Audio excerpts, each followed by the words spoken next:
I listen. I can feel it. I experience it. And I breathe it. This is music to me. And who am I? My name is Nina, and I'm a music lover. And I'm about to take you on a journey into one of the craziest industries in the world.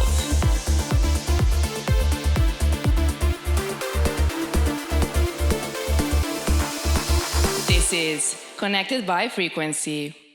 Hello, music lovers. As you know, my name is Nina, and I'm pretty sure you're ready for another journey into the music industry. I'm so glad you enjoyed this podcast because this is really important and this is the idea. So thank you for your greatest support.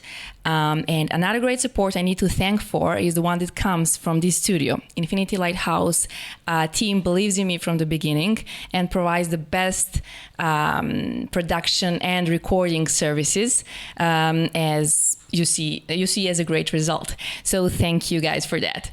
Today we will touch another aspect of the music scene, the most exciting one if you ask me. We are going to talk about event management, and I will try to get you closer to one of the rising stars organizations you most probably heard of.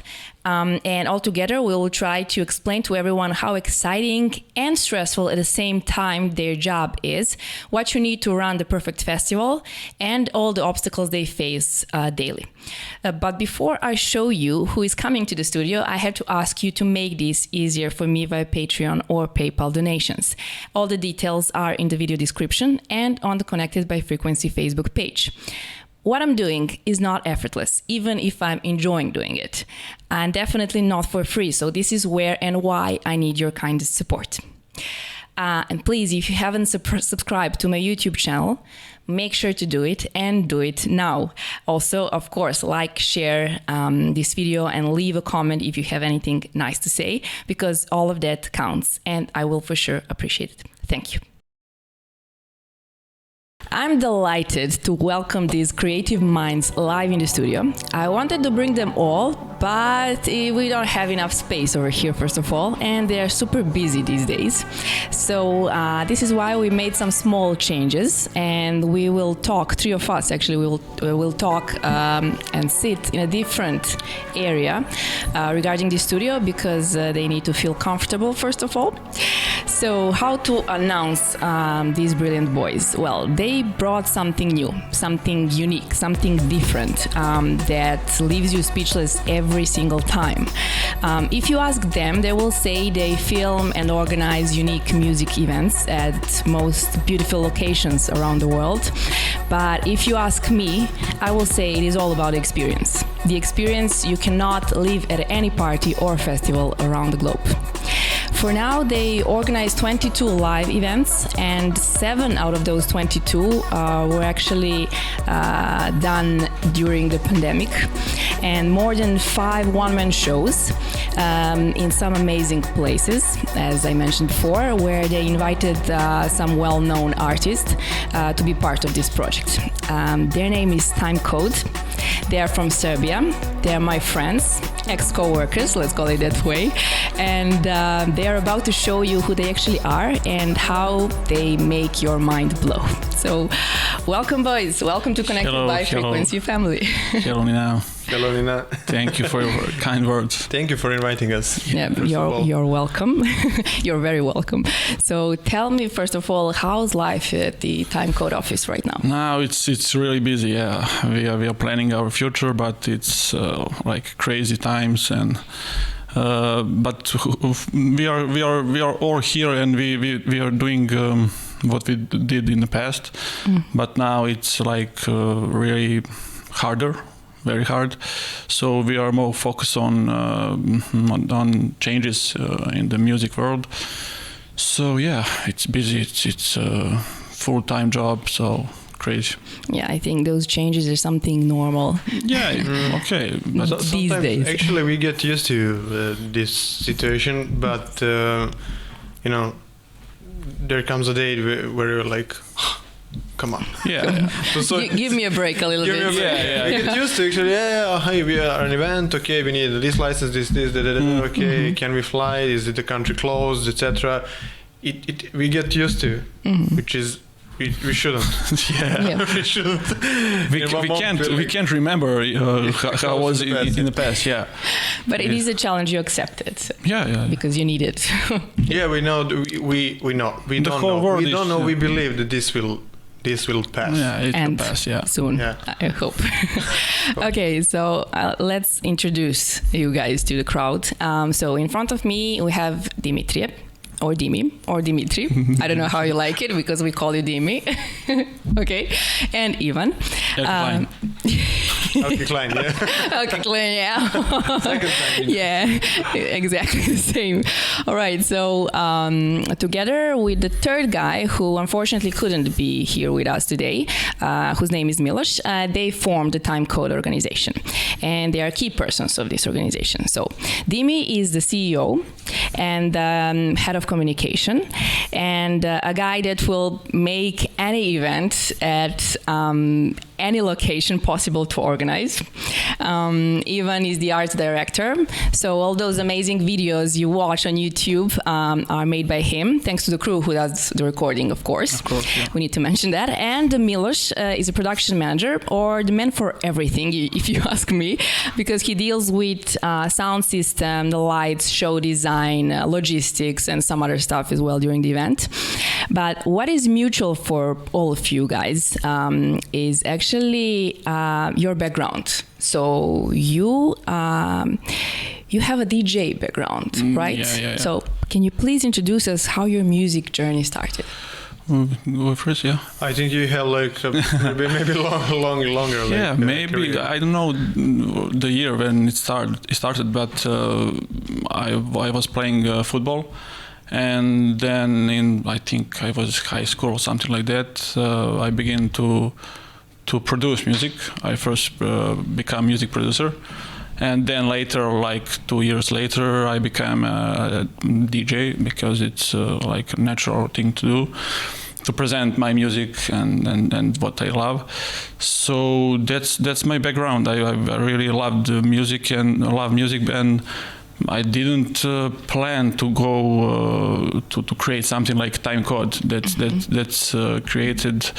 Timecode created when we met, like three of us, because every one of us has different skills, and I couldn't create my own Timecode. So that's it. That's. So you met at the perfect time. Yeah. Right. It's like meant to be, you know. And Dimi? Yeah. So, but yeah, I wanted to say that I give a shout to Ivan to start his music career, because I'm actually I'm not from Belgrade. I'm from town in the center of Serbia, actually, Kraljevo. We call it Kingstown. So I remember when I was like literally, yeah, because I'm a bit like younger than Ivan. I remember when I was a kid in like my hometown. I remember seeing covers of like Kevin Viviano. That's your like Kevin Viviano is coming to Kraljevo. Like I was like, you were famous like in a small town, really, like. So then I came to Belgrade, and even though like I fell in love with DJing, producing, etc., but my journey started with music organization called Belgrade Banking at that time. So wonderful story, which lasted for like almost, I think, 3 years. Oh wow! So yeah, I had some statistics for some conference. It was like around 100 events and 80,000 people in attendance for those 3 years. Wow.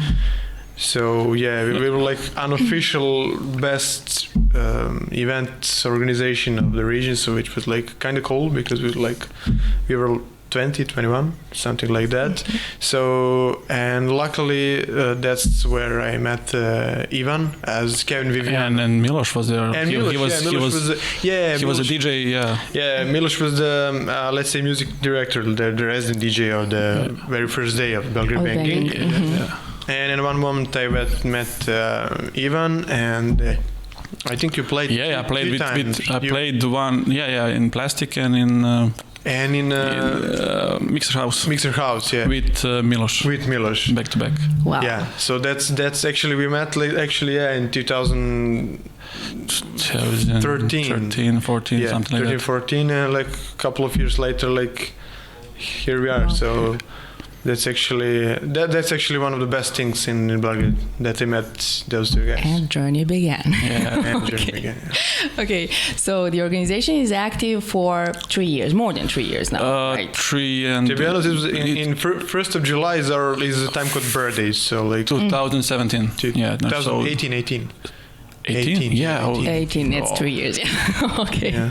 I don't know. For me, it's like the period before and after. Yeah, yeah, yeah. So I don't like. Okay. Yeah, That's how we divide it. it does make sense. So we divided. Okay, understand. Okay, so if you compare your first events and those you make today, what is that first feeling that goes through your body and mind? More stress now. More stress now. Yeah, because our first event was like it's like planning our birthday party, something like that, because it was on a rooftop in Belgrade, and we invited all our friends, and it was like some private party for ourselves. So it was all about fun. Now it's more about fun and business. And there is always, when you go with bigger occasions and bigger artists, and now pandemic and all this shit. Beep. Feel free. So now it's more stress, but it's big reward. So. Yeah, it does make sense, as I said. But what is that one thing that you're the proudest of? Proudest of? Yeah. About Timecode? Of course, about this project we're talking about. About Timecode, I don't know. Do you know? To be honest, like sitting here with you, speaking about the Timecode, still fully alive project, which inspired like how many, like a couple of millions of people online. And during this time of the like world pandemic and everything, this is like the proudest moment. Like, to be honest, like each day, like, and specifically this day, this is the proudest moment. To actually speak about that we survived this vibe, and to situation. speak that we have plans, like we survived, and that we are that holders of the like believers that this will pass, and that we will create something creative and some positive during this pandemic. Oh, I feel honored. Thank you. Okay, so this is a tricky one. I know how I see it. I think you see it as well that way, but I'm curious to hear it. So who is the most creative and who is the decision maker in your team? I don't know. I think we are working like a group. We are like one person.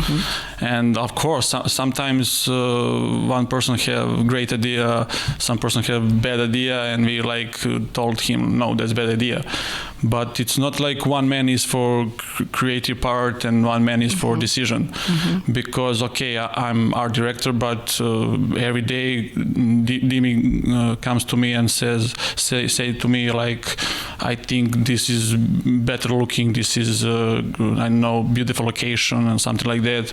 And of course when it comes to like some big decisions and important decisions, we have a rule like we need to agree, all three of us need to agree, yes, and then it's yes. But if it's one no, then let's find some other. There are many events, locations which like even said like to me like, hey, we should do this, and for example myself, I was like, no, we cannot actually get this location, or it's too dangerous, or like it's too complicated, and he pushes to do that. So like we actually work as a like a one man. Yeah, I can say that I completely agree on that, because this is how I experienced this while working with you guys. Okay, so let's imagine you set the location and made agreement with the person in charge for that location. When you start planning the event, what is the main focus? when we start planning. Yeah. You mean like we already have location? Yes, of course. Can we go outside of the country? Yeah. No. Can we travel? Restrictions. Nowadays, yeah. Understandable for today, yeah. But second step is choose the artists. That's second, because we always choose the artists according to a location. Yeah, you cannot put like techno name on some beautiful and artistic location. That's the next step.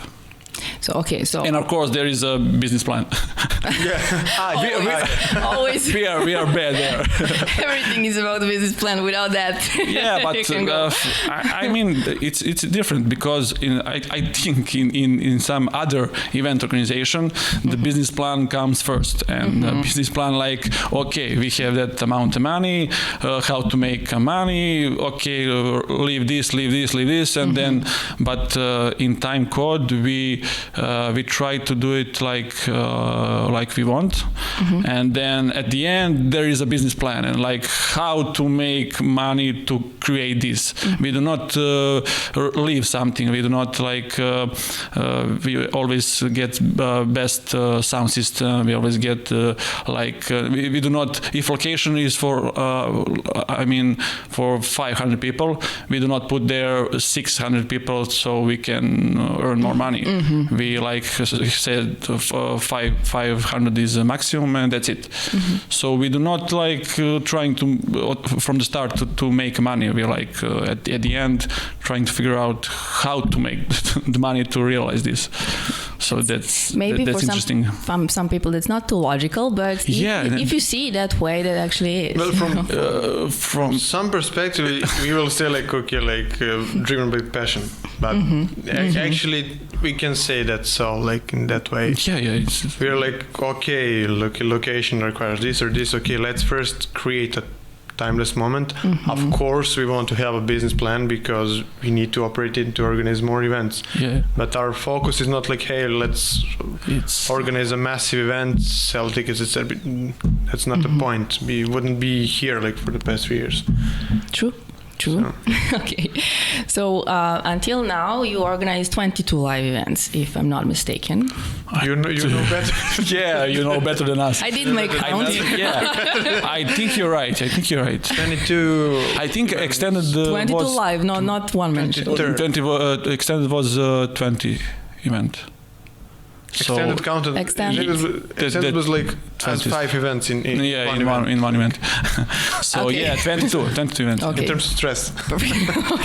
Okay, I have to say impressive, even if I was part of this, so I know the story behind it, but it is super impressive, so I just need to say that. Okay, so you invited some nice artists.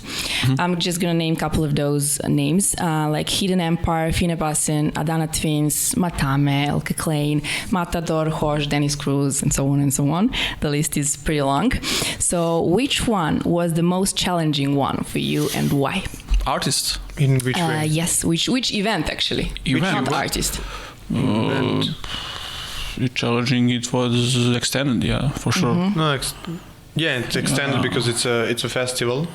It's like our longest event in terms of an event of organization out of festival. Yeah, a festival definitely, because it lasted longer than the normal like Timecode event, because this is a festival. And we had like 6 or 7 international DJs. Seven international DJs. So it was like and it was like first or second festival after the COVID restrictions. To be honest, I think it's the first one. That's why we postponed. No, Exit was the first one. Yeah, but Exit was. Yeah, Exit was the first one, but the first announced was the it was the first one. So that was actually the initial thing why we postponed it for 1 month because of COVID things.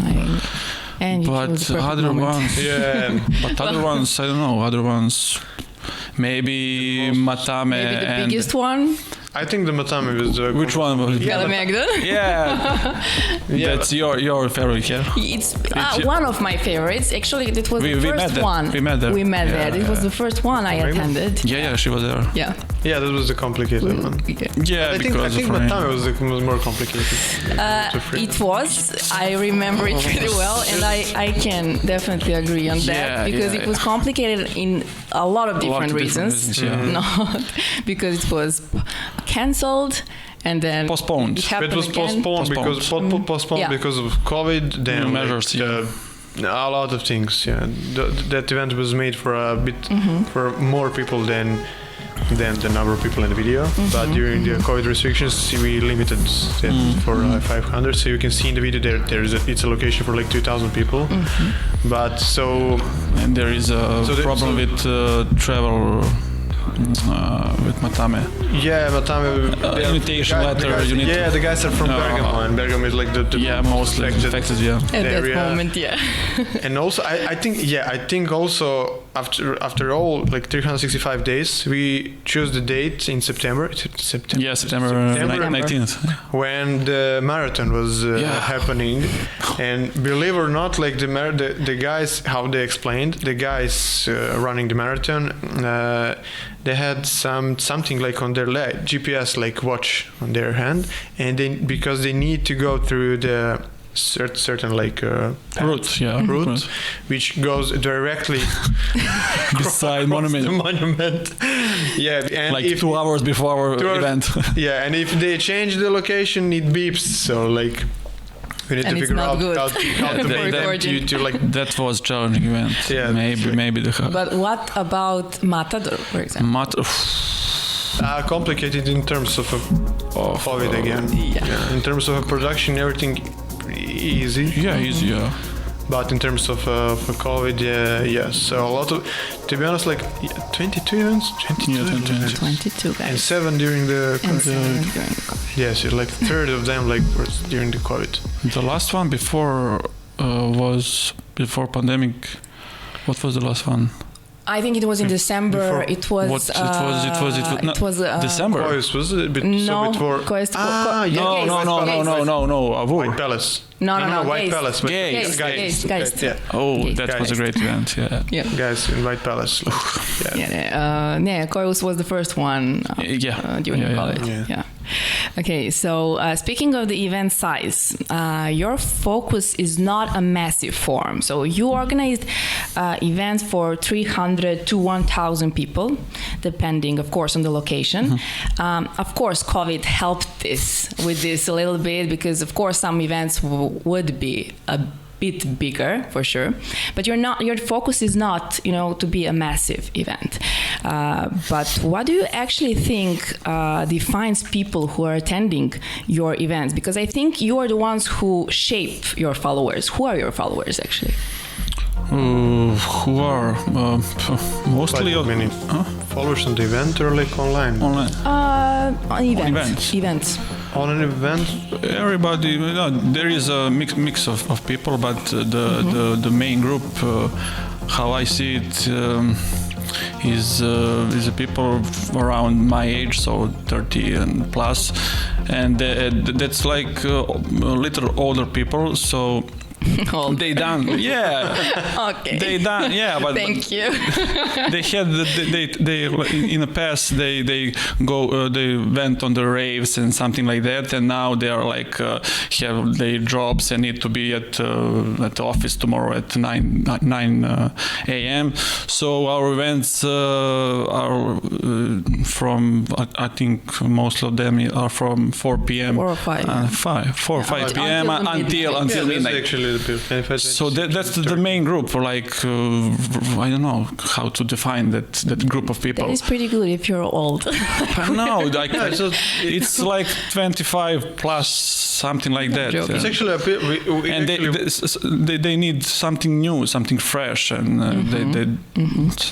it's actually the audience is choosing the event. It's not opposite, but we wanted to create something that to attract those people who will really care about the music and about connecting music with the venues. So we don't want to create a like party at like museum, etc. We wanted to have people who will really like enjoy the music, enjoying the venue, because it's a one in a lifetime venue. It's like timeless experience. So I think we managed for the past 3 years to attract those kinds of people who are like following the events. I think 22 events we had like 22 sold out shows. So I think that's some loyal people who like love to come at the event. So. Indeed. Yeah. Okay, but again, you do not have, this is really important, you do not have VIP areas. No, we don't. Yes, because everyone is VIP. Exactly, you don't allow differences among people to scream out loud. So you think you succeeded in that? Yeah, for sure. That Definitely. social equality. Yeah, for sure. Because I mean, like we look at each guest as a VIP. Even if you look at our events, we have like that minimalistic style with production and not big stages. Even the artist is like kind of implemented in the audience because we love to have that connection with the audience. Yeah. Nice. Connected by the frequency. Yes, definitely different than most of the events, and definitely something. But yeah, we don't see the point of VIPs. I don't know. Completely agree on that. Never saw the point in it. So okay, and you have something called Red membership. So I think this is cool thing that you offer to your biggest fans. So who exactly can be a Red member, and what benefits does he or she get? Everyone can be a Red member. So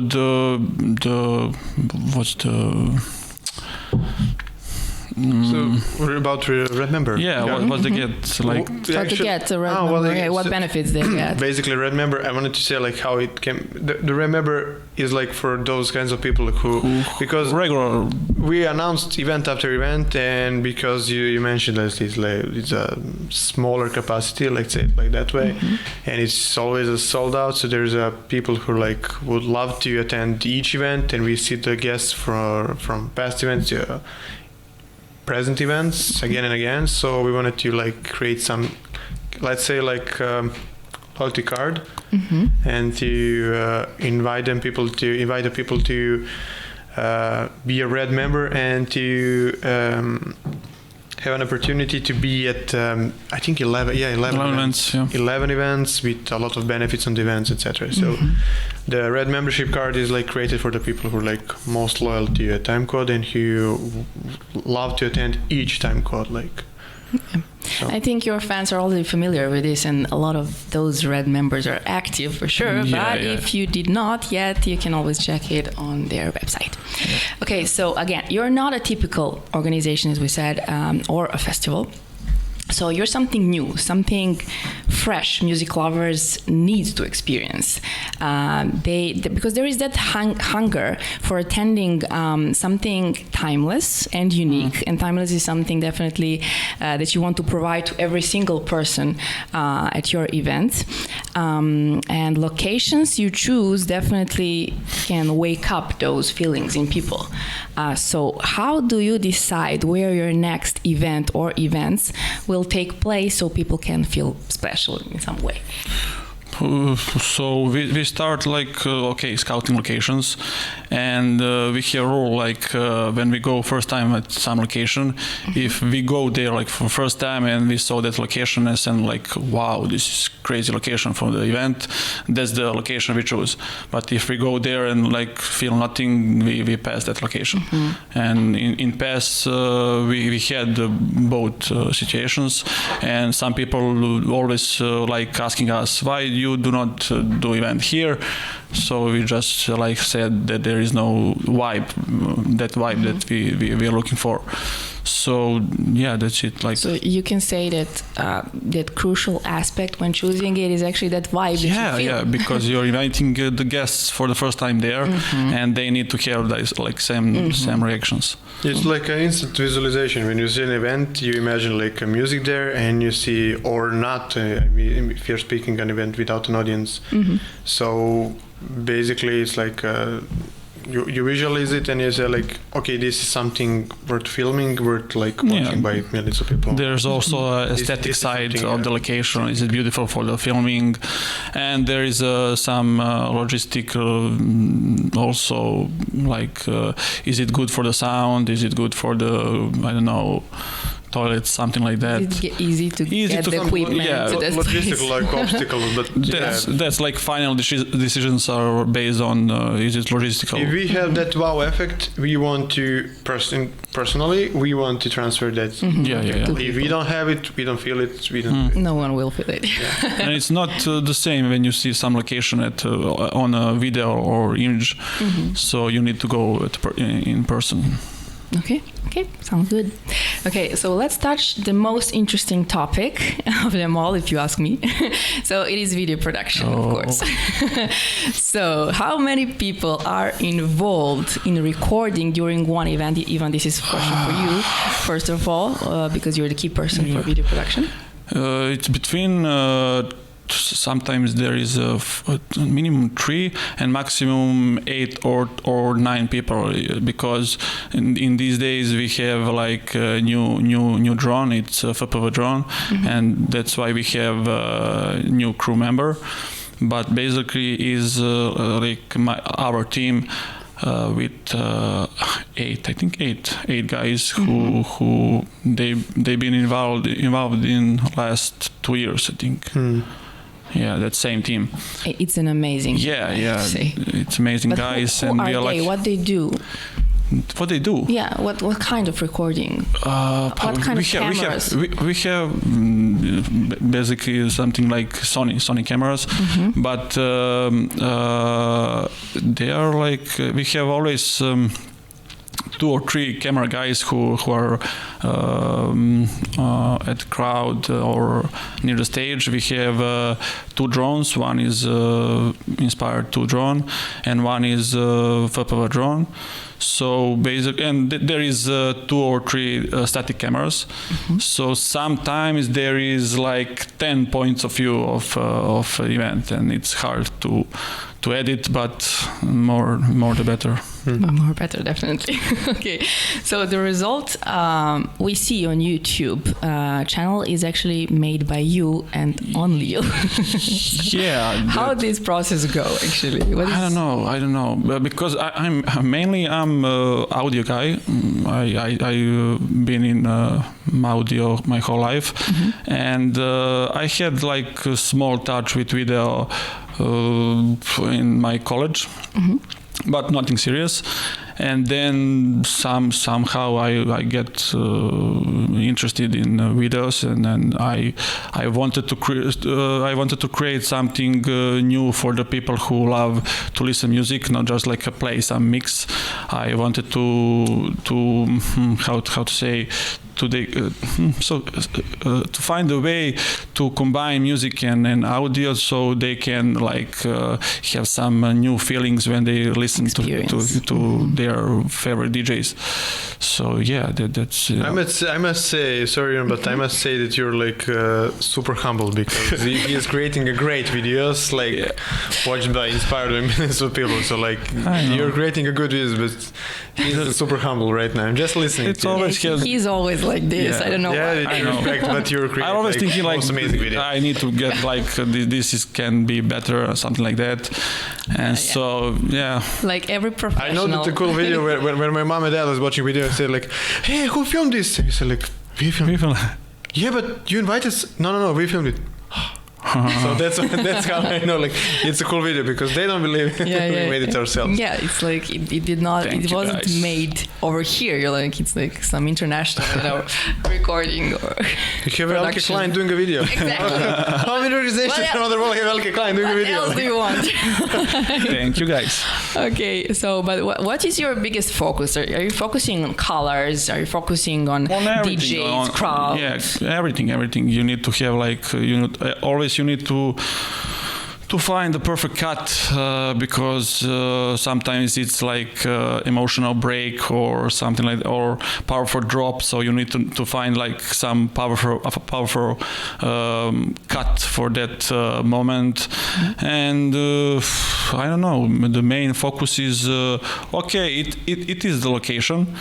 That's the main focus.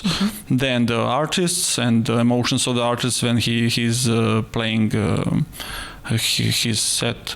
So that's two main focuses. Then of course there is that post editing, like coloring or something like that.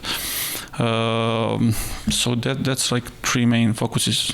Okay, fair enough.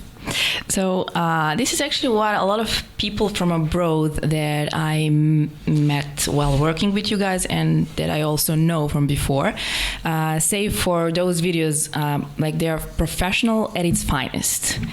And I said this 100 times, and I will repeat 100 more.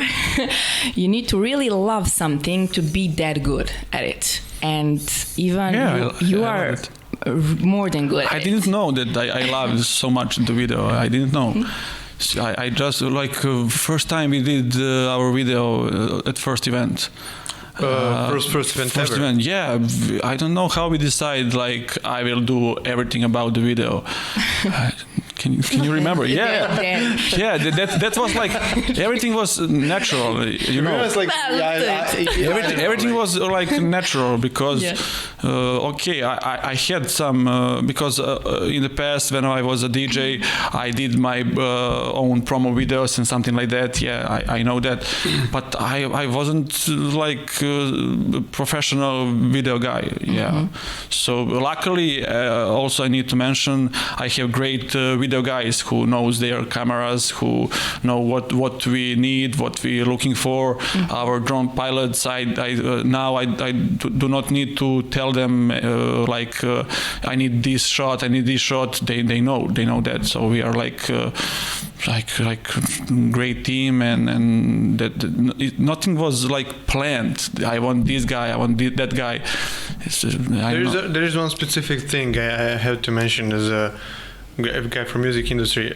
One specific thing is that you're a musician, and even being a musician in the video, and we're not live streaming the video, so we're like filming then post editing. So with the post editing and doing a video as a musician, you always manage to make a perfect like drops. Sometimes I watch other videos and I like get angry because there is a place when you need to do that cut and he like no. And they didn't do it. Yeah. Well, maybe it's because I have the music background and I know that that's the place when it's like the main key part of the song. You need to have some powerful shot. So I think that's the reason. For sure, I totally agree on that. And I say this a lot of times. Everything happens with a reason. So this was supposed to happen. So you're doing with love. That's the most important thing. And this is actually the same for the whole Timecode organization. What is actually behind this? There is this huge passion, first of all, and thinking alike, and the same vision that connects you. Correct me if I'm wrong. Yeah. Connected by the vision. Okay. So another so important aspect of event management that I need to mention. Unfortunately, as I said, Milos is not over here to talk about it in more details, but it is logistics. Yeah. So tell me what you know about it, of course, because Milos is in charge for that part. What is all that he needs to take care of, and how long does he need to prepare and test everything before the event? I'm really like I love that Milos is here, and I love when even and I are a bit like more into like doing the location in that let's say like a creative side, and even is doing this like a hardcore like production side in terms of logistics and everything. So I love when even I like hyped about location, like this location, da, da, da. And then we invite Milos and show him a location on the screen. He's like, are you crazy? Like where are you? Crazy? Where like, are you going can to I put? go with the man? Can I go? Like I need to carry this by hand. Like But then he goes to location. That first minute is he's like, yeah, he's always like, yeah. And then like drama queen. Yeah. But then he goes like, on the location and he tried to find solutions for some really hard obstacles. And he's German and he has that precision and he need to tape everything, and then because we are always doing everything in hurry because we are like that, and he's always like no just this one tape, and I need to like I need to have sunset and sun is going down, and he no just wait, just this one tape now. So he's like I remember when we were doing Niels Kaufman videos. Niels was actually he panicked at first, but then he came up with like 3 best solutions, like which we never thought that logistic solution. So I admire him about that. But yeah, the thing that you were saying. So Niels was in a helicopter, like in Carpathians in Romania, and like we need to go. Like the drones are in the air, like the helicopter is in the air, the Niels also, and he's like, just mint the tape, just. And he need every cable. I want this to be white. Every cable, like. Yeah, he's painting every single part of it if it doesn't fit perfectly well. He always want to like hide every cable on set. He to see. Yeah, he doing like. That's his passion. He loves to have everything like clean, and with production also, because our focus on the events are like actually the location. So that's our scenography. So he loves to keep everything like wireless, let's say like that. The super clean to like give the location that 10 of 10 look, and to production to be in the second like focus. So, but he also does everything related to the sound production. Yeah, sound and the light. Yeah, show design, lights, lasers, sound and the light. Yeah. He's always asking us like, what do you need? He asking me, what do you need for your cameras? Do you need this light? Do you need? I don't know. Maybe sometimes he has some good idea, and then we change the position of the camera or something like that. He say to me like. I can put you some ramp here to put your camera, and so he have like he has great ideas.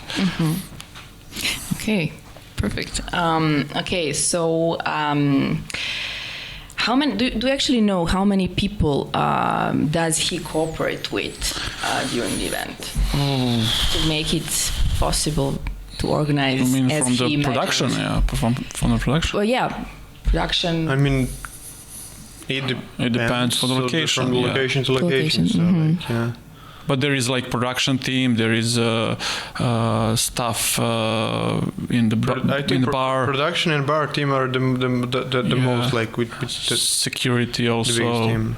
Yeah, he does everything. I'm telling you. Yeah. So sometimes around 50 people. Wow. So I think Matame and extended was there was 70 people. Matame is 674, and which extended. Wow. Extended were like more than like 90 people. Yeah. 100 people working on it. You was in Matame.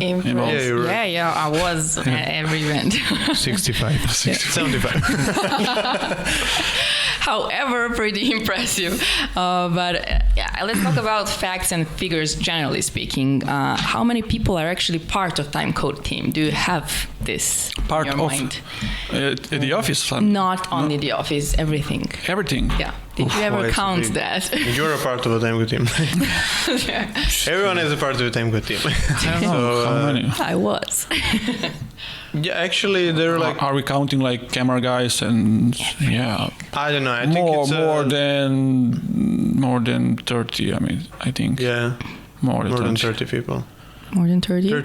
30? 30 or 13, what did you say? No, 30. I'm thinking about production mix and Gunya and something. Okay. And there are a lot of people who don't work day to day per project. Yeah, they work day to day. So, there is, or like a lot of people who are not working when we are going abroad. So, to be honest, like in the, I don't know. There are hosts. It depends. Hosts for DJs. There is lots of people. A lot. Yeah, our bar staff is a regular bar staff. A lot of there's 30 people. I would say like the big number of people are like the people who are like not Timecode people. They're like the people who are helping us along for the past 3 years. A lot of people. I cannot not say the position of that person, but there are like a lot of people helping us from each country. Are like, hey, I if you ask them, they usually say like, I like the vision, I like you guys, I would love to help in some way. So thanks to that, people are like usually not wanting anything for Timecode. They just like the vision, and they like to be like the part of something. When it goes on YouTube, they can say like, hey, I have that. That's amazing when you can find that kind of people. We wouldn't be here. A lot of people are from the beginning. Yeah. Our bar staff was from our third event, something like that, or fourth event. I think the people love to see that progress we've made. You know, like different venues we discover, etc. So they love to do something like today, and like in three months it's something totally different, but they've been a part of it. And you know, you've been in Timecode, so you know it. Like just to make this clear, while we're talking about this, that I was part of this organization, I was actually for more than a year. And then she's still up for us.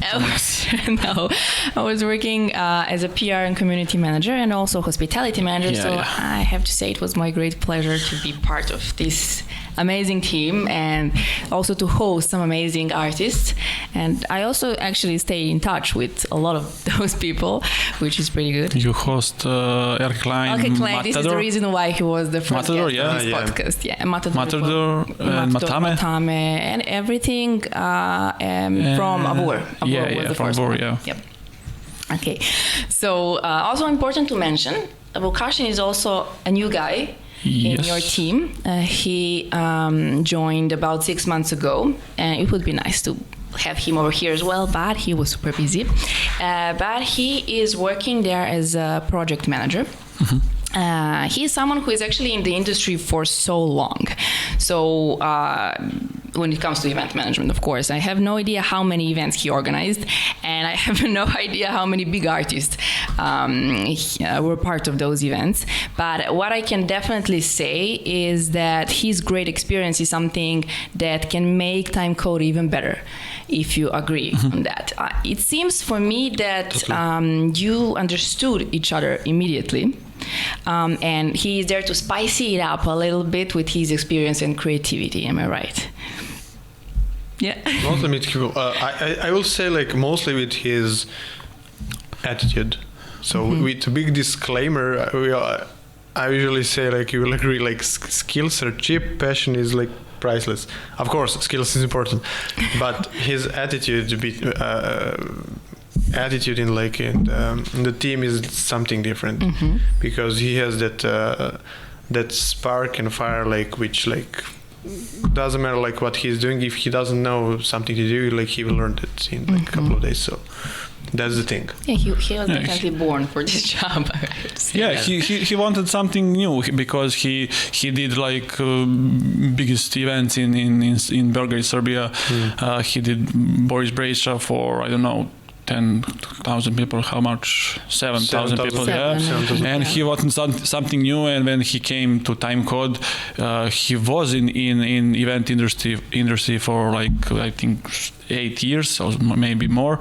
But when he come to Timecode, he was like, "This is something new. This is totally different," because the model isn't the same, and he wants to learn new stuff, and he's like now like he's with us for. It feels like he's with us for 3 years. Yeah. I think that there is that hunger for something different, something new. He's good. He brings some new energy. Yeah, it came at that time, and as Ivan said, like he organized many events, and then he decided like I want to create something like timeless. Timeless, yeah. So Okay. like and inspiring. So yeah. Okay. I need to mention this because everyone knows about circle events and their their concept is similar to yours. Of course, everyone who is watching your videos can say this. But I mean, I guess when people compare you with them, you feel flattered. Yeah, of course. Yeah. I mean, it's always great to be compared to such a great like platform. So like it's nice to have that. I totally agree with that. But what makes you different and even maybe better than this famous worldwide respected organization? From the video side, maybe because we are doing post-production and we have more freedom to do like a perfect cut and perfect coloring, and we can bring our videos to higher levels because they are doing live streams, and it's hard to do live stream of event, and sometimes they have I don't know, some difficulties on the location, and that's impact the video, and we have like freedom to create the best possible video after the event. So I think that's one of the differences between us. So fair enough. Yeah, I would actually say the same. This is something which is like technically different, but in terms of the vibe of the video and etc., I will leave this to the audience, because I don't know, like it's always nice to have diversity on the market. So there are like actually dozens of organizations around the world doing the streaming film in their countries, or like nearest countries. So we're mostly like in touch with like, I don't know, like all of them, because there are not so many organizations actually. Like okay, now I'm like opposite of my words. Like there are many, but there are not so many. Like you can scout those people, you can see their videos, etc. So to be honest, like what's different, I will leave this to the audience. But for a technical side, I would say like with even like that's the main thing, like the streaming and post editing. So we have that freedom to present the location in like most glorious way, and to present an artist, and that's, you know, like to bring that on some other level. And I think that people in the comments are saying that for itself. So exactly, I think people realize this, what you're talking about, and this is why they like it. So it's always nice to give something, because we are like all DJs and producers in the music industry. So we love what they are doing, we love what other organizations are doing, and it's always nice to be in this group of people and to have your original like stamp that, hey, this is like when someone is watching a video, hey, this is look like a Timecode video because of something. Even I think even sitting a couple of hours behind the screen, like editing the video, you don't know what is different, but people it sense like, hey, this is look like a Timecode video. I don't know why they have that. It is like that for sure. Also, I think now they are like they are at a level they choosing best artists in the world, and we have that opportunity to pick those. I do not want to use the word smaller artists, but some artists that cannot find their place in circle videos. We can bring to Timecode and film them, because they have like amazing music, sometimes better than the famous DJ. So that's also our difference from them. Good point that out that way. I agree. Okay, so, but what is the main reason why you started this project? What do you actually want to achieve with it? What motivates you and inspires you to keep going and exploring and pushing the boundaries? From the beginning, it was to create something new and fresh first in Belgrade, and then to go globally. So the first idea is to like cross some I don't know.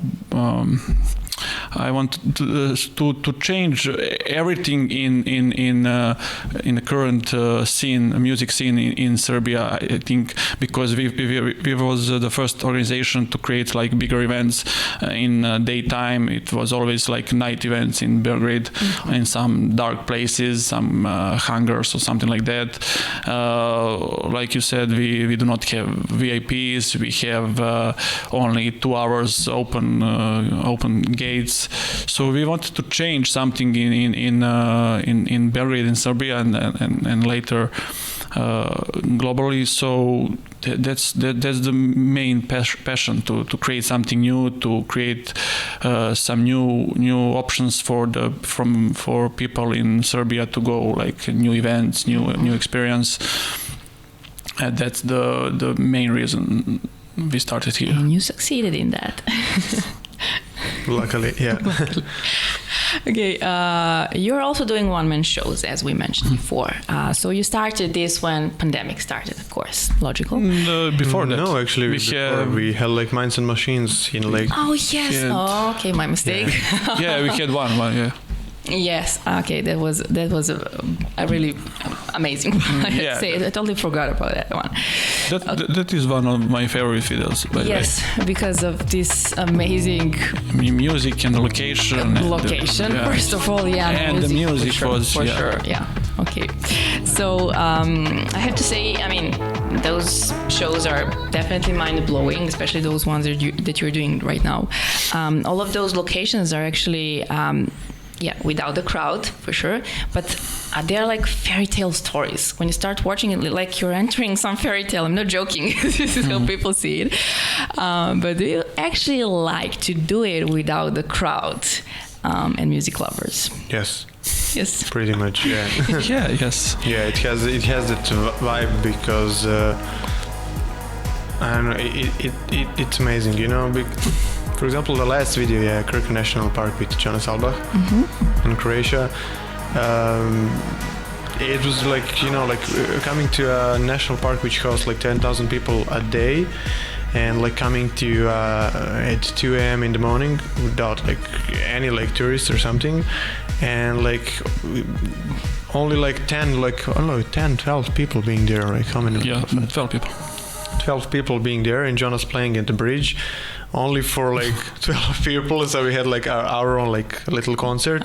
So in the sunrise, that has that vibe, you know, like you have that less stress because they're not like audience, and you can really feel it, you know, like feel that artist, the scenography, and I don't know. From my perspective, I really love doing the one. Yeah, we love that experience for going less tension, you know. Like, going to crazy locations, and we have like together we're going on those trips. That's like always fun. So we love that, and from the video side, it's great to have like freedom to create, like you say, those story tales, because I can then. When you have the crowd, sometimes you need to focus a little bit on the crowd, and here is only focuses on the location and the artist, and you can like create some story behind that. So it's more interesting to create those videos. Actually, the one-man shows video, the vision for one-man shows videos is like we are doing an event with an audience, and for the most inaccessible locations, we have one-man shows. So actually, one-man show was in terms of a location. The vision was like to push this like vision and go like furthermore to places where the audience cannot like stand, dance or something. So like those locations, we're always trying to find the like the most like inaccessible locations for one-man shows. You rarely see I think we never done a location at where a big location, you know what I mean, a big location with a one-man show. It's usually an inaccessible location where you don't think that artists can stand or something. It's, you know what I mean? Yes, I completely understand, and I see the point. So, yes.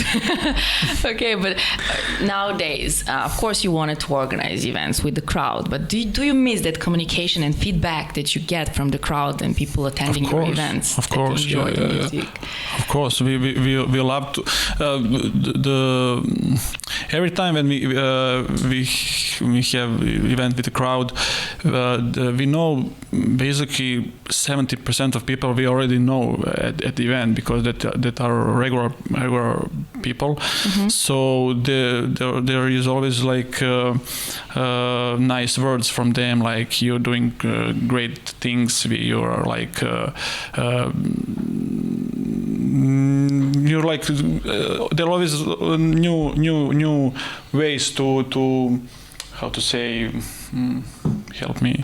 They always give us like credits what we do in a crowd, like when you met something. I know what I mean. Yeah. It's always nice to see a regular people coming to an event and like saying like, hey, this is one of the best. Or, oh, where is the next one? I want to be at the next one. We miss that when we do not have the audience. And every next event is better than the previous one. We are trying to, Yes, definitely. Okay, so speaking of one-man shows, you did a couple in Serbia and one in Slovenia, Romania, Croatia. And how different is actually to organize that kind of an event than the regular one? Doing outside of the country, I mean. First of all. Well, to be honest, like it's difficult in terms of how. Of course it's easier to do in your home country in Serbia, but doing abroad, like it was difficult, but the things doesn't get, you know how they say, like the thing doesn't get easier, you're just getting better. So like the difficulties are still the same. We are just optimized our communication in a way that it doesn't look difficult. So we're like it's like a normal for us. For example, on a filming in Slovenia in March, in March this year with Stefan Jolk, there was like we just discussed like in the car like before. 11 people go. 11 people went there, and on the last like in Italy there was only like three of us going, like because the part of the filming was like the film crew was from Croatia. Part was from Italy, and production team was from Slovenia. Production team from Slovenia, management also from Italy, artists from like Germany. So it was a 16 people international team went there, but only like 3 of us went from Serbia. So it was like okay, from 11 people to like 3 people like in a couple of months. Wow. We just optimize our work, and just there are a lot of people who would love to film it, and we have a lot of partners in those countries. So we look at. That's amazing. If you succeeded in that, definitely, then you definitely did. Okay. So, but I have to mention it. Few events during the pandemic did finish as being cancelled. What is the worst thing you need to deal with when you receive the information at the last moment that you need to cancel the show? I think this is the main reason why I said like I like one-man shows. To be honest, like we all love to see people on we are like DJs ourselves. We like to see a lot of people dancing. But during the previous year, it was like hard for us and also hard for people to plan. We announced an event, for example, 3 weeks before the event or 4 weeks before the event. It's even hard for people to plan 4 weeks up front, because it's so dynamic that you don't know like whether they're like going to close the country or like or someone buys a like ticket and border is closed, so they say like, hey, I cannot get in the country. So that's why we said like one-man shows. But back on your question, cancelled events. The first thing we do, or how we like? How do you handle it? No, it's handle it? hard. I think as an XPR like of Timecode, you know the best. Yeah, so. how do you get along with disappointed fans? We tend always to be the like. fans are not always disappointed because they know the situation. Actually. At the end, they do, but some of them at first. Yeah, like, some of them, but the real fans of Timecode, they are true. like, That's okay. true.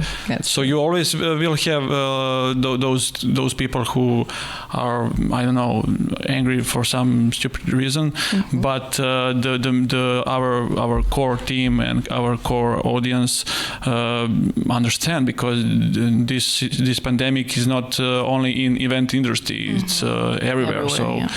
So it's not. It is hard and it's really hard to see our small group of people who work every day and to create some events, and there is lots of obstacles, and at the end you cannot organize that event, or it's cancelled or postponed. I think we only have one cancelled event. Most of them are postponed.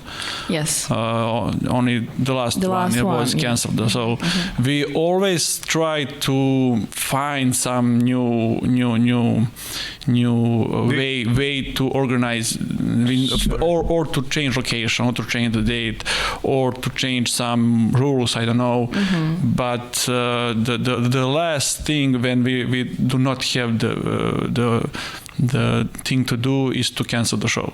So when people see event is cancelled, behind that cancellation is like 4 days of 24 hours on the telephone and trying, and there is when you have like international DJs, there is the talks with the managers and to find new dates, and that's sometimes it's really hard to see comments of some people who said like another cancelled event, it's not professional or something like that, because we are really professional and we're always finding some solution of the problem, and sometimes there is no solution.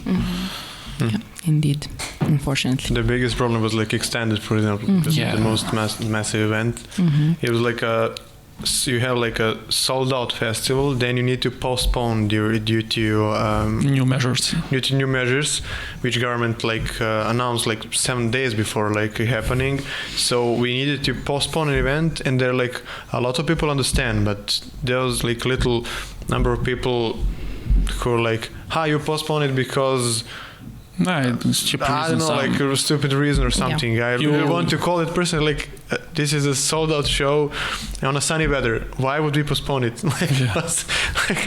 No reason, because we always like to keep it fully transparent with the audience. So because it is what it is. We don't need to everything is being filmed transparent. So the easiest way is okay, we will now shut down the Timecode, and let's go back when pandemic is over.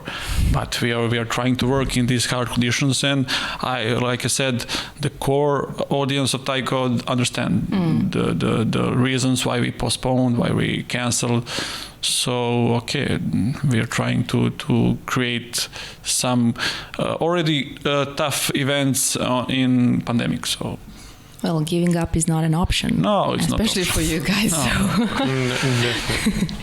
Okay, let's play a little game right now. It's called Simply the Truth. Oh. Yes. Over here. Truth or Dare? Truth or Dare. No, we're not going to play Truth or Dare. Maybe in some other episode. There. Okay, so over here I have 7 papers. On each of those papers there is a question written. Okay. You will choose 3 out of 7. We did it in a different way before, but I find it a little bit easier to do it this way, especially in this episode. So feel free to choose any of those. 1 or? 3 complete. 3. 3. Okay. 1, 2. Okay, this sounds interesting. This looks interesting. Sounds interesting. You took it. 3 of... No, three. I took... 3. You took it. 3? Okay, That's sorry, it? my mistake. It's for Is that both. okay? It's for No, both. three for both. Okay. Yeah. I mean, you can choose every single question if you one. want. Okay, I understand. Or you can choose. You read and we both answer. Answer, Okay. exactly. Okay. Or I can choose one. You one. Okay. Like, No, just You read. you're and- gonna read it out loud, Okay. so Okay. you can answer. I mean, I understand. both can answer Okay. the question. So, okay, Should I read it? of course.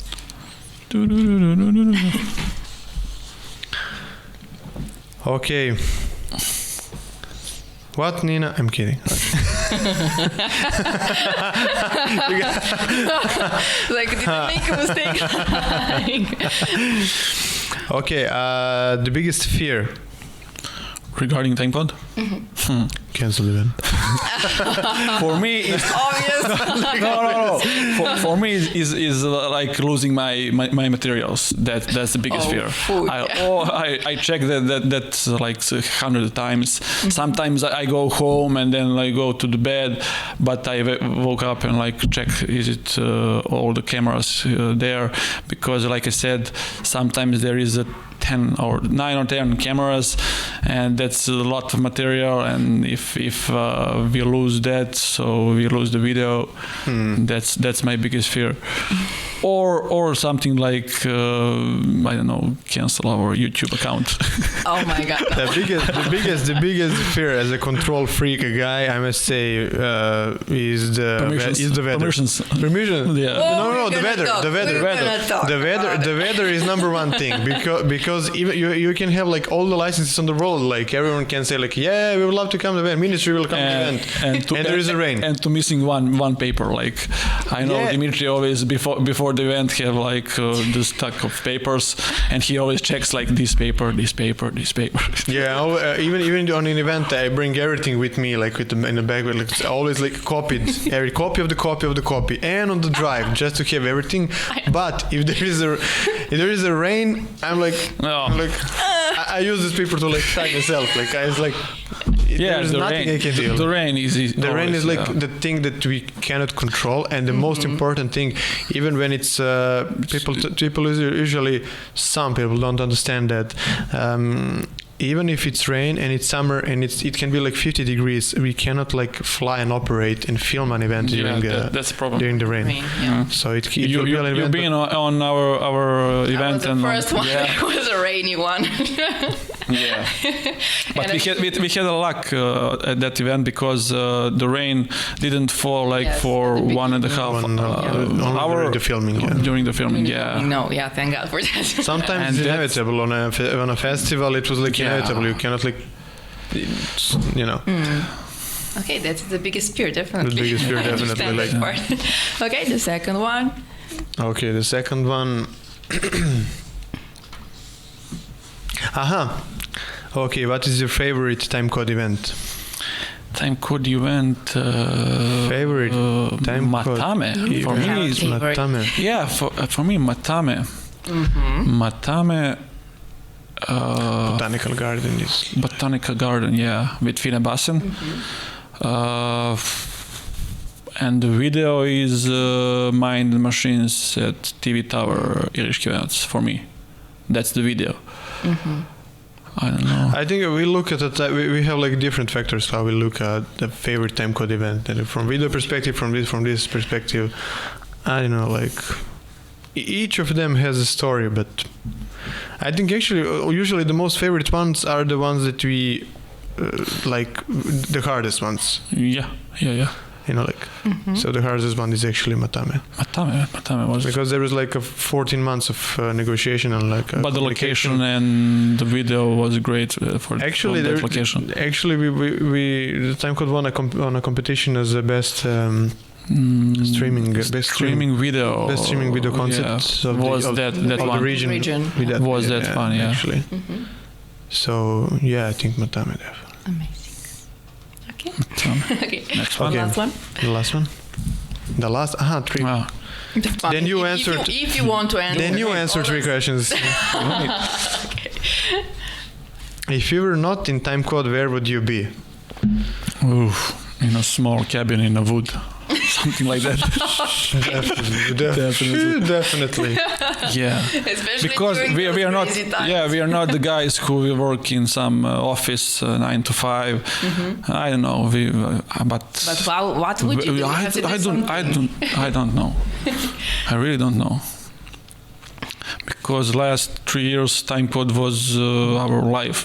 This became our life. Yeah, this is our friends and like. So you would need to have like another life. I don't know what that will be, but This is more of a lifestyle. This is not we are musicians doing videographers, photographers doing. It's not like a job. Yeah, you work something, but it's not like I'm going to work and you do not have some part of your day where you do not think about Timecode.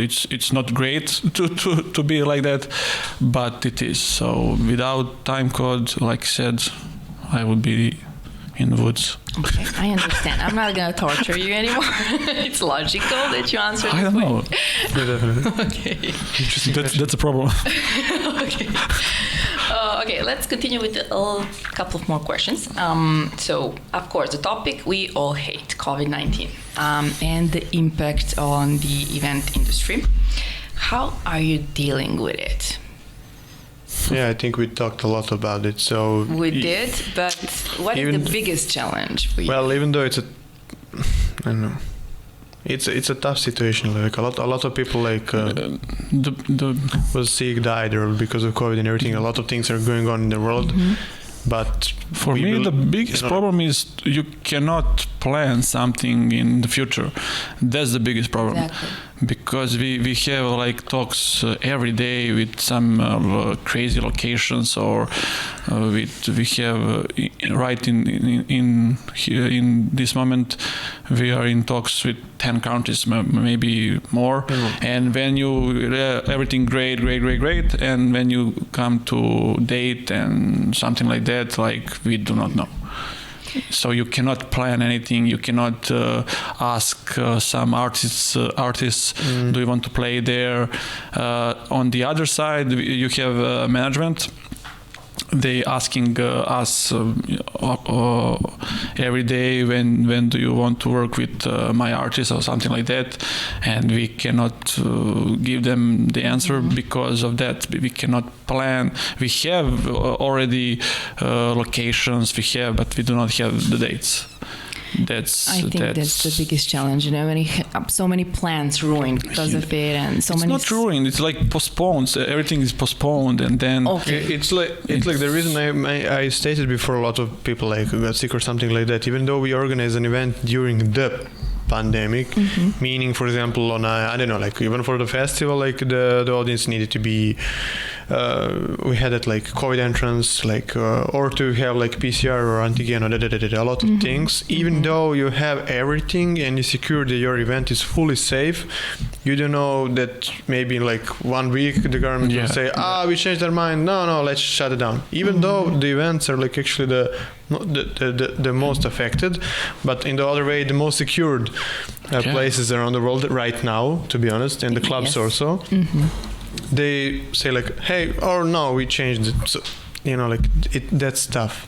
Even though you're like, okay, like careful with disease and everything, no, like it can change because of no reason, and the club organizers, promoters, festival organizers suffer. I know all suffer from in industry, but music industry suffers to be honest, like the most, like the most for sure. Like, yeah, okay, yeah, it's really bad. Okay, but let's imagine that COVID. Why are you so quiet? COVID doesn't exist. Let's play that game. Let's play a game. So, and let's act that everything was normal, back to normal. This will pass. How would, of course, it will, but not yet. And how would actually Timecode look like? If COVID... If everything was normal again. If everything was normal. Yeah. Imagine 2 years. 2 years You did not without. have COVID for 2 years. To be honest, like For sure, I think we will have now like more events. International, that's for sure. Yeah. 70% of the events in 2020 was like planned to be international. This is why I'm asking. Yeah, 70%, because our idea was we already have locations and dates, but everything was postponed. So we will be maybe on other continents and something like that. But okay. We It have is a what it page. is. It will come. Tough time never lasts. Only tough people last. True story. Okay, so you organized actually 7 live events during the pandemic. 7 events. 7 live events, Live events, yeah, during the pandemic. Yeah. 7. I had For to a year and a say, half. like, during the pandemic, it's really like we grew from our minutes of watch time in like just a couple of months grew from like 1-2 million to during the pandemic to 86 million. So what happened? There is a lot of comments because we got lucky that Serbia was one of the countries like. Well, continue. So we were lucky that Serbia was one of the open countries in Europe, so we could organize an event under these restrictions. So we got lucky that we got a lot of messages on YouTube comments on Instagram that, hey, we are in quarantine. This video helped me to get through the depression. Hey, we need music. We need more things like this because people are like like in the dark in those countries, and they love to see the videos. So that's the way.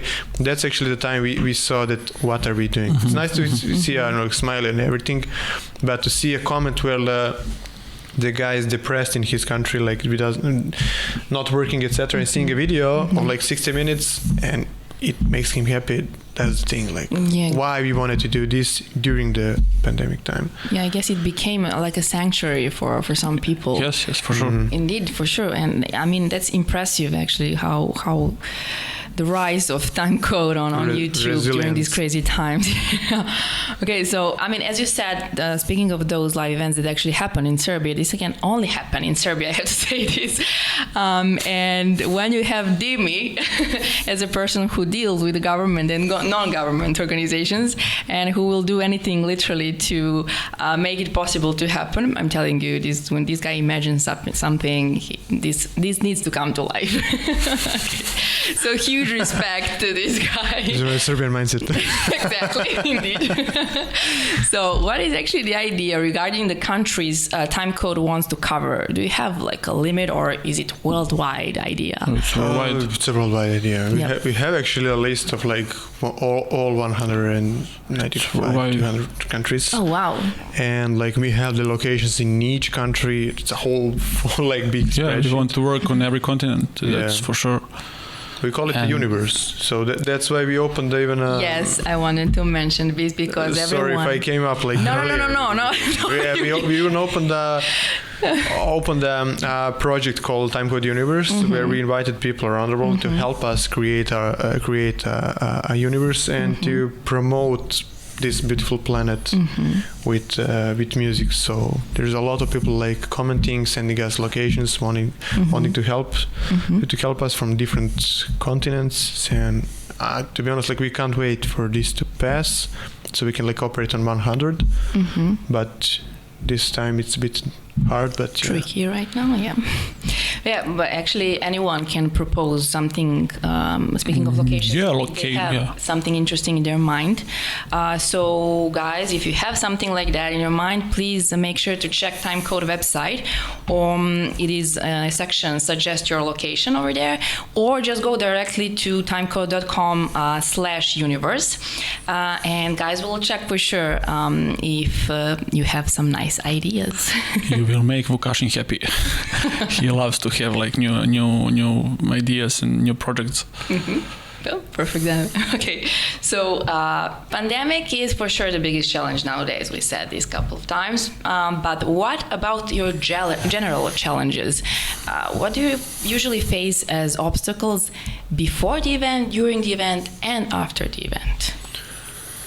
Before the event, even when we already know what an event is coming? Or Before that? It's to find location. If you speak in Serbia, you have like summer period and winter period. So now it's winter period, and you need to find like indoor location. And there isn't too many indoor locations in Serbia that's for Timecode model. Mm-hmm. So that's currently the biggest problem, because of this pandemic. We need to find something in Serbia or some near countries.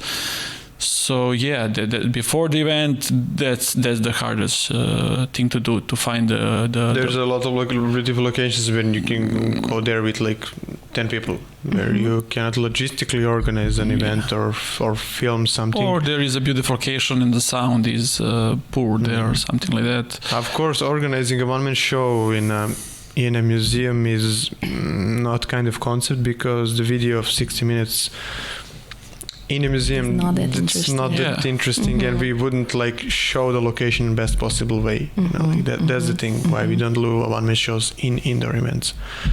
But what about making an agreement with persons in charge of some locations? Do you face there some challenges and obstacles? With indoor locations? Well, generally, when you find the location? In a location. Yeah, always like it was tough at the beginning. Yeah, that was super tough in the beginning, explaining that why is this good for a venue, what we do. So, but to be honest, like time after time, we got our portfolio and the trust from crazy people owning the locations, museums, etc. Governments, tourism agencies, who are like more than open, like to when they see what we've done, they're more than open to give us the keys to the venue and to trust us on this. It's always usually some people like suspicious, but after like talk with Milos and production guy, and also like we always find a way, because we believe in what we are doing, and we always find a way that to organize in the best possible way to make safe for the venue. And what about after the event? After the event, what's the hardest thing after the event?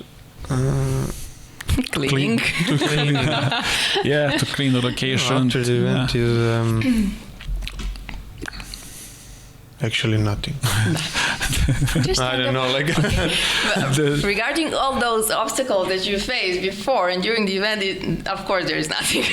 That's the best period, is to like to enjoy, to wrap up. Yeah, you have the moment of peace, of clarity.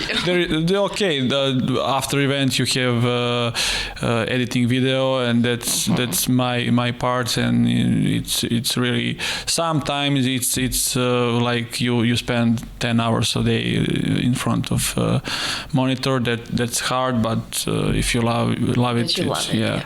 Now we have also our new crew member Jelena. She's helping with video also, so now it's a little bit easier. Okay, nice. But what about some artists or their managers? Who was the toughest one? Can you reveal some name? Like artist or management? Artist or management? Both. The toughest management. Or artists to work with, because you work with artists, so many artists. Artists are great. Yeah, great. Yeah. Actually, the managements are sometimes hard to get, but at the end, when artists come in Serbia, and you know that the best, they are always like humble guys and like cool guys. But sometimes you have problem with management, and after with the video, what they want in the video, what they don't want. For example, we want to do a show in like some country, and their promoters has because of history made a bad reputation. So we say like, hey, we are doing this country a day. We've done with this promoter, it went well, so they're a bit suspicious. That's the thing. So that's the tough one, because we are like dragging those in like portfolio of other like promoters. We didn't do the job, the proper like hospitality. Luckily, we got you. So luckily, we got you. Luckily, you have some other girl right now or girls. So yeah, but Yeah. Okay. they're usually like more than open. Like for like a couple of meetings, they're more than open to understand the concept. Usually they don't understand, but sometimes. Yes. Now is easier. It's actually before COVID, because there are not a lot of streaming buttons. Now it's like a now normal it's thing. okay. Hey, my artist has an album promotion. We would love to film in this. It's more easier now. It's weird because now it's more easier to have like big artists and their managements, and like I said, you do not have the dates and locations because all this pandemic. So before the COVID, we have like thousands of locations, but it was hard to get some artists. Now it's opposite. We have artists, but because of pandemic, it's hard to say them like we will shoot this in February, and they need to know the dates in front because they have tight schedules. Exactly. That's normal for everyone. So yes, I understand that part well, and I understand why they react that way sometimes. But that's their job. Usually we have that's their job. Actually, there are not so many like managements of electronic music. So like usually it's like a couple of managements owning like holding like 20 artists. So like we established those connections like quickly. So because we had an event after event after event, so we established that connection quickly. So we usually like just it's well-known people in music industry who knows us, we know them. So like it's just a WhatsApp or a mail away from a contact with artist. That's indeed true for sure. Okay, so you also run a record label called Timecode Music. So how things go with that? Yeah, so we started Timecode Records in like 2020. Yeah, this year. At the beginning. No, 2019. 19. Yeah, sorry, we started like. sorry. Yeah, I'm already like in 2020. Yeah, we started like in 2019 as a record label, and we got like many talented artists from our region, also like a couple. How many do you know? How many artists you signed for your label? 8 artists. Eight artists. Good start, right? So, and at one time we started also filming an artist with for the Timecode Records, because we thought it's an amazing thing to just click with the track to like combine the track with video. And to present a location like that way. So, yeah. So how many releases actually you have in your label? 7. Yeah. Seven releases, yeah. And nice. One remix. Yeah. So one remix. I think this is gonna be even better for sure. Yeah. The last one is amazing. So if you I just want to mention this because you are also active on Spotify. So you also have some amazing playlists over there. So my advice, people just go there and check it. You will just press play and enjoy. Trust me on that. So.